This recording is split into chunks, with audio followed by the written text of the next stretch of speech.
खर्च येत नाही. घरातल्या सगळ्या गोष्टी बॅलन्स करण्यासाठी काय खर्च केला त्यांनी विचार करा. जे सांगितले ते सगळं केलेलं आहे. जे चुकलंय ते मी सांगायला तुमच्या घरी येतो. त्यामुळे हे सगळं करा, अतिशय छान होणार आहे. आता यामध्ये तुझा प्रश्न असा होता की प्रश्न काय होता आपला, की जर आपण एखादा फ्लॅट ऑलरेडी घेतलाय आणि नंतर त्याच्यात दोष निघाले तर काय करता येऊ शकतं. तर आता तुम्ही फ्लॅट घेताय, तुम्ही बंगला घेताय, जागा विकत घेताय, तर काय होतं की माणूस नवीन घर घेण्याच्या उत्साहामध्ये चूक करून बसतो. साधी चप्पल असते ना, तर ती मी मिसेस बरोबर जातो तुळशीबागेमध्ये, एक साधी चप्पल घ्यायची असेल ना तर 10 दुकानं येतात. पण एक फ्लॅट घ्यायचा असतो ना तेव्हा ऑनलाईन प्लॅनवरनं बुक होतो. त्याचा काय आजूबाजूला काय आहे हे प्लॅनवरनं कधीही वास्तू बुक करू नका, घेऊ नका.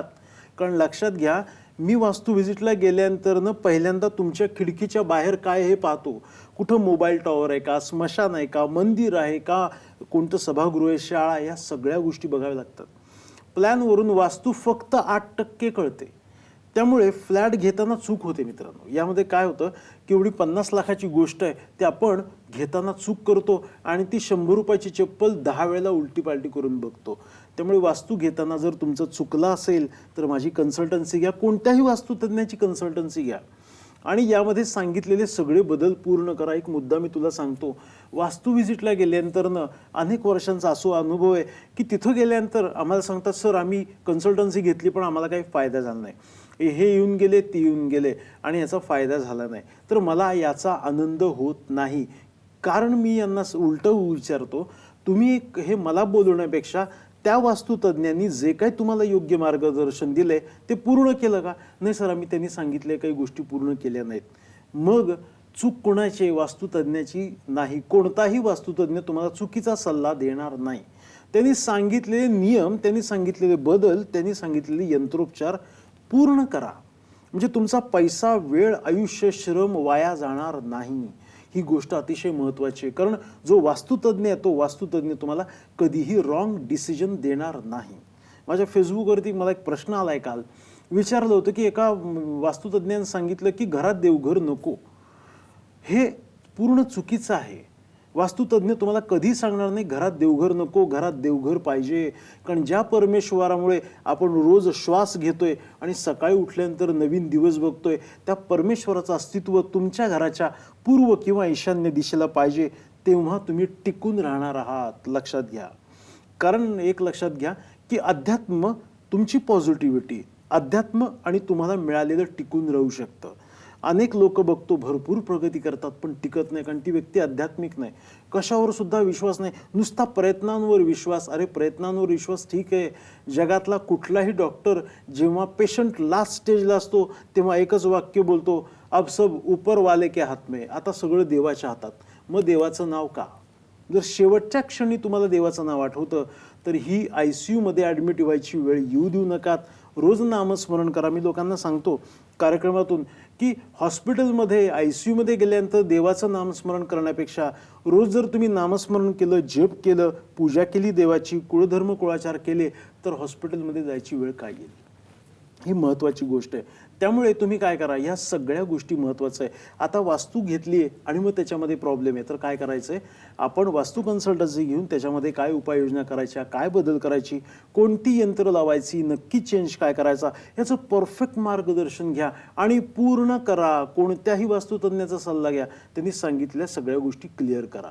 त्यामुळे तुम्हाला तुमचा पैसा, वेळ, श्रम वाया जाणार नाही आणि रिझल्ट कायमस्वरूपी राहणार आहेत. नक्की सर. ॲक्च्युली शास्त्रामध्ये आपल्याला सांगितलं आहे की झोपण्याच्या पोझिशनपासून खिडकी कुठे असावी, टॉयलेट कुठे असावं इथपर्यंत सांगितलं आहे. त्यामुळे त्याबद्दल मला तुम्हाला विचारायचं आहे. पण महाराष्ट्र कॉलिंगमध्ये सध्या वेळ झाली एका छोट्याशा ब्रेकची.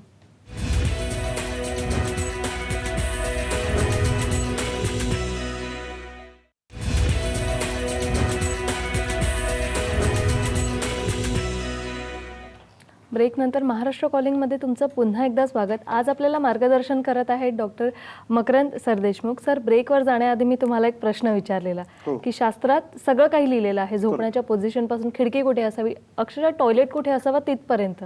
त्याविषयी थोडीशी माहिती. नक्कीच. आपल्याला रात्रीची झोप जी घ्यायची आहे ती नैऋत्य दिशेमध्ये घ्यायची आहे. तुम्हाला तुमचे प्रॉब्लेम सॉल्व्ह करायचे आहेत ना आणि तुम्हाला कमी त्रास पाहिजे असेल तर पहिल्यांदा तुमच्या झोपण्याची जागा बदला. घरातला जो मोठा व्यक्ती आहे, जो कमवता व्यक्ती आहे, त्यांनी नैऋत्य दिशेला उत्तरेला पाय करून झोपलं पाहिजे. दक्षिणेला आणि पूर्वेला पाय करून झोपू नका, प्रॉब्लेम्स वाढतात. आपल्या धर्मात सांगितले की दक्षिणेला पाय करून झोपू नये, त्याचबरोबर पूर्वेलाही पाय करू नकात. लहान मुलांनी पश्चिमेला पाय करायचे आणि घरातल्या कमवत्या व्यक्तींनी उत्तरेला पाय करायचे. म्हणजे दक्षिणेला डोकं आणि उत्तरेला पाय करून झोपायचं. तुमचा जो बेड आहे तो आयताकृती चौकोनी हवा आहे. बेडच्या खाली कोणत्याही वस्तू ठेवू नकात. मग साधी पिशवी सुद्धा नको आहे, मग तिथे मेटल तर अजिबातच नको आहे. याचबरोबर तुमचा जो बेड आहे तो खिडकीला तुम्ही टेकून ठेवू शकता, भिंतीला टेकून ठेवू शकता, पण जर खिडकी आली असेल तर जाड पडदा लावावा त्या ठिकाणी. त्या बेडवरती कोणताही झुंबर टाकणे किंवा खूप मोठा दिवा टांगणे अशा गोष्टी अजिबात करू नकात. झोपण्याच्या दिशेमध्ये बदल करून तुम्ही जर पाहिलात किंवा झोपण्याची जागा बदलली तर शांत झोप तुम्हाला नक्की लागणार आहे. आणि आरोग्याच्या समस्या, रात्री आपण 8 तास कुठे झोप घेतोय त्या ठिकाणी येतात. पूर्व, ईशान्य, उत्तर, वायव्य, आग्नेय इथे बेडरूम नको. वायव्य दिशेला लहान मुलं, आजी आजोबा किंवा गेस्ट यांची बेडरूम चालेल, पण तुम्ही घरातले नवरा बायको आहात, करते कमवते आहात, तर तुम्ही नैऋत्येतच झोपा. अनेक लोक नैऋत्येचा एंट्रन्स घेतात, त्या ठिकाणी बेडरूम येत नाही, तिजोरी येत नाही. मालकाच्या झोपण्याची जागा आणि तिजोरीची जागा नैऋत्य असल्यामुळे नैऋत्य दिशेचा एंट्रन्स चालत नाही, हा त्यातला महत्त्वाची गोष्ट आहे. त्यामुळे आपल्याला पूर्व आणि उत्तरेचा एंट्रन्स असणाराच दरवाजा आपल्याला घ्यायचा आहे. याचबरोबर पुढची टिप्स अशी आहे की तुम्ही तुमची जी वापरलेली चप्पल आहे ती चप्पल 7 महिन्यापेक्षा जास्त वापरायची नाही. अनेक लोक 3-3, 4-4 वर्ष एकच चप्पल वापरतात. ती चप्पल घालून आपण गावभर सगळीकडे हिंडून येतो. ती चप्पल बिचारी सगळ्या वाईट शक्तींपासून आपल्याला प्रोटेक्ट करते आणि मग ती चप्पल आपण 2-2, 3-3 वर्ष एकच चप्पल वापरतो. चप्पल विकत घेताना 1000-3000ची नका घेऊ, थोडक्यात चप्पल विकत घ्या. चप्पल विकत घेताना लक्षात ठेवा 7 महिन्यांनी टाकून द्यायची. सध्या काही प्रॉब्लेम चालू असेल तर जुनी चप्पल असेल ती टाकून द्या, नवीन चप्पल वापरायला चालू करा. तुमचे प्रॉब्लेम सॉल्व्ह नक्की होण्याची शक्यता आहे. याचबरोबर तुम्ही ज्या गाद्या वापरता बेडरूममध्ये, ती सर्वात महत्त्वाची गोष्ट. आपण काय करतो, एक जी गादी बेडवरती असते ती 10-10 वर्ष एकच गादी. त्या गादीला आपण धुवू शकत नाही, उन्हामध्ये ठेवू शकत नाही, वाळत घालू शकत नाही. ती गादी तुम्हाला प्रॉब्लेम देऊ शकते. 3 वर्षापेक्षा बेडवरची गादी जास्त वापरू नका. आठवड्यातून एकदा त्या गादीला व्हॅक्यूम क्लीनर मारायचं आहे, त्यातली डस्ट खेचून घ्या. नाहीतर काय होतं, गादी हा विषय असा आहे ना, त्या गादीवरती रोज धूळ पडत असते. आपण बघतो प्रॉब्लेम व्हायरल इन्फेक्शन डॉक्टर म्हणतात, परंतु हे व्हायरल इन्फेक्शन फक्त बाहेरचंच नसतं मित्रांनो, घरातलं सुद्धा असू शकतं. आपण त्या गादीवरती खाली आपण डोकं करून झोपतो, नाकामध्ये त्या गादीतली धूळ जाते. त्यामुळे ती गादी साधारणतः 3 वर्षांनी नक्की बदला. दारामध्ये ग्रीन कलरचं पायपुसणं टाकायचं आहे. लाल रंगाचं पायपुसणं कुठेही वापरू नकात. लाल रंगाचा उमरा कुठेही करू नकात. लाल रंग दिवा जो आहे तो फक्त आग्नेयला पाहिजे, कुठेही दुसरीकडे वापरू नकात. उत्तरेला जर लाल रंग आला असेल, लाल रंगाचं फूल ठेवलंय, लाल रंगाचं पोस्टर लावलंय उत्तर दिशेला, ते पहिलं काढा. एका घरामध्ये उत्तर दिशेला सिलेंडरची रांग लावून ठेवलेली होती. ईशान्य दिशेला 3 सिलेंडर घरामध्ये होते. मोठा बंगला होता. इन्व्हर्टर त्याच ठिकाणी होता. आजारपण, चिडचिड, घरातल्या स्त्रीला मूळ आजार आणि आघात ह्या सगळ्या गोष्टी झालेल्या होत्या. बदल करायला लावले. कारण ईशान्य दिशेला जलतत्व आहे, तिथे अग्नितत्व तयार झालं होतं. त्यामुळे ईशान्य उत्तरेला वायव्येला सिलेंडर असेल तर ते दक्षिण आग्नेयला शिफ्ट करा. ईशान्येला जर तुमचं इन्व्हर्टर असेल, बॅटरी UPS ठेवले असतील तर तुम्ही आग्नेय दिशेला शिफ्ट करा. त्यामुळे प्रॉब्लेम कमी होतील आणि तुम्हाला त्याचा घरातला त्रास सुद्धा कमी होऊन जाईल. सर, खरं तर आपण शेवटच्या टप्प्यात आहोत. सर, तुमच्याकडे वास्तुदोषावर यंत्र आहे, त्याची थोडीशी माहिती द्याल? नक्कीच. खूप लोकांची मागणी होती की सर तुमची आम्हाला यंत्र हवी आहेत, तुमच्याकडनं यंत्र हवी आहेत. तर मी वास्तू कन्सल्टिंग स्वतः करतो आणि ही जी यंत्र ती स्वतः येऊन बसवतो वास्तू व्हिजिट झाल्यानंतर ना. तरीसुद्धा काही लोकांना यंत्र विकत घ्यायची असतात, म्हणून मी माझ्या वास्तू तथास्तू महत्त्वाची यंत्र काढलेली आहेत. याची संपूर्ण माहिती तुम्हाला माझ्या ऑफिसला कॉल करून मिळेल किंवा माझी वेबसाईट vastuthastu.com याच्यावरती पेज आहे. त्या पेजवरती सर्व नवीन 21 यंत्र वास्तू तथास्तू शुभ यंत्र म्हणून तुम्हाला मिळतील. याची किंमत आणि कॉस्ट कशी मागवायची हे ऑफिसला तुम्ही विचारू शकता. ऑफिसचा नंबर 9021 900 600 आहे. उत्तर दिशा बंद असेल त्याला काय करायचं, पूर्व दिशा बंद असेल तर तिथे कोणतं यंत्र लावायचं, घरात पैसे टिकत नसतील कोणती यंत्र घरात लावायची, हे सगळं तुम्हाला दिलेलं आहे. परंतु मित्रांनो, वास्तू कन्सल्टिंग करून ही यंत्र लावली तर जास्त इफेक्ट मिळतो आणि ज्यांना शक्य नसतं त्यांनी सुद्धा छोटे छोटे उपाय करण्यासाठी या यंत्रांचा वापर करता येऊ शकतो. कारण मित्रांनो, लक्षात ठेवा, पहिल्यांदा वास्तू महत्त्वाची आणि नंतर यंत्र आहेत.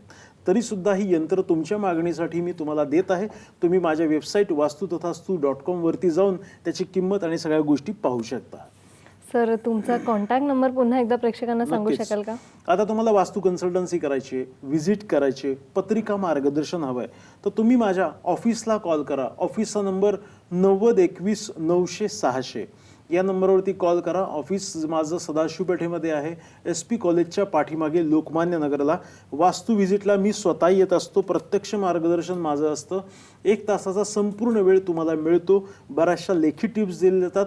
घराचा कोपरा न कोपरा बघून तुमची वास्तूमध्ये काय दोष आहेत, काय फॉल्ट आहे, हे सगळं सांगितलं जातं. पुणे, मुंबई, ठाणे सगळीकडे महाराष्ट्रात मी वास्तू व्हिजिटला जात असतो. पण नाव नोंदणी केल्यानंतर थोडासा अवधी तुम्हाला गृहीत धरावा लागेल, कारण प्रत्येक ठिकाणी मलाच जावं लागतं. तेव्हा प्रत्यक्ष वास्तू व्हिजिटचा फायदा तुम्हाला मिळणार आहे. वेबसाईटला जा, फेसबुकला माझ्या तुम्ही जॉईन व्हा. भरपूर टिप्स आम्ही तिथे टाकत असतो. दररोज वेगळे विचार आणि वेगळी वास्तूची टिप्स असते. फेसबुक पेज लाईक करा, फेसबुकला फ्रेंड रिक्वेस्ट पाठवा आणि वास्तू तथास्तु वेबसाईटसुद्धा बघा. आणि माझे कार्यक्रम तुम्हाला आधीचे जे झालेले आहेत 8 ते 10 वर्षापूर्वीचे सगळे तुम्हाला यूट्यूबवरती पाहता येतील. आपल्या सगळ्यांची वास्तू सदैव तथास्तु राहो. शुभम भवतु.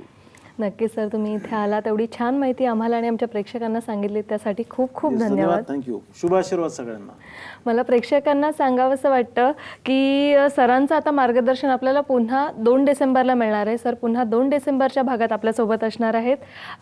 महाराष्ट्र कॉलिंगमध्ये आता वेळ झाली इथेच थांबण्याची, पण 2 डिसेंबरला पाहायला विसरू नका महाराष्ट्र कॉलिंग. तोपर्यंत नमस्कार.